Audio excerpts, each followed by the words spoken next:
Hello, my name is Simon, and as we approach Halloween, a warning from all of us here at Riddle's Court. Because if you happen to be walking through the old town, past our handsome old building, on the 31st of October, and you see something strange moving in the shadows, be afraid, be very afraid, because it might just be the ghost of our neighbour from hell, Major Thomas Weir, the infamous warlock, the so-called Wizard of the West Bow, who was executed for his unnatural crimes in the 1670s and whose restless spirit is still said to haunt our neighbourhood to this day.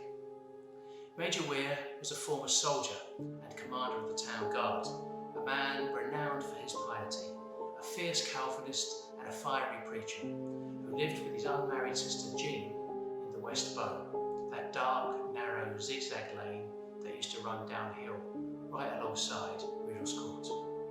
Brother and sister were said to live lives of unparalleled holiness, even by the zealous standards of the day.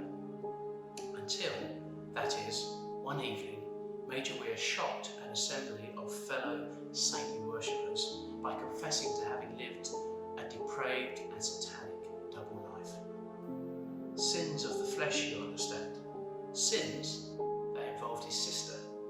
Sins that swiftly led to his trial and conviction on charges of incest, bestiality and heresy, and to the Major being strangled and burned at the stake on the road to Leith, screaming, "I have lived as a beast, I must die as a beast," as the executioner's rope was put around his neck. Weir's poor deranged sister, Jean, also a suspected witch, was dispatched the next day in the grass market. She tried to throw off all her clothes as she ascended the scaffold, to die, as she said, with all the shame she could. And the pair's old home in the West Bow, right next door to Riddle's Court, stood empty for more than a century after that, considered to be a haunted house, a place of debauchery and devil worship, an abode of evil. Major Weir's old home is long gone now. It was demolished back in the 1830s during the construction of Victoria Street, but there are some who will tell you his grotesque ghost is still with us. A dark satanic presence that can be seen flitting at night like a silent shadow along what is left of the West Bow, always accompanied by a strange, elaborately carved wooden walking stick which floats before him mysteriously like a servant or a guide. We have a description of Weir, written in 1670 by the Reverend James Fraser, who claimed to have known the Major.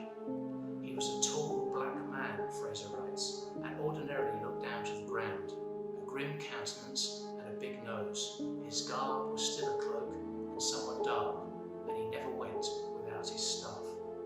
So keep that in mind. If you see anyone or anything fitting that description, loitering in the shadows around Riddle's Court at Halloween, grim countenance, big nose, dark cloak, my advice to you would be, run back down the long mile as fast as your legs can carry you. So thanks for watching this important public announcement from all of us here at Riddle's Court, and good luck on Halloween. If the warlock Major Weir is out and about, you may well need it.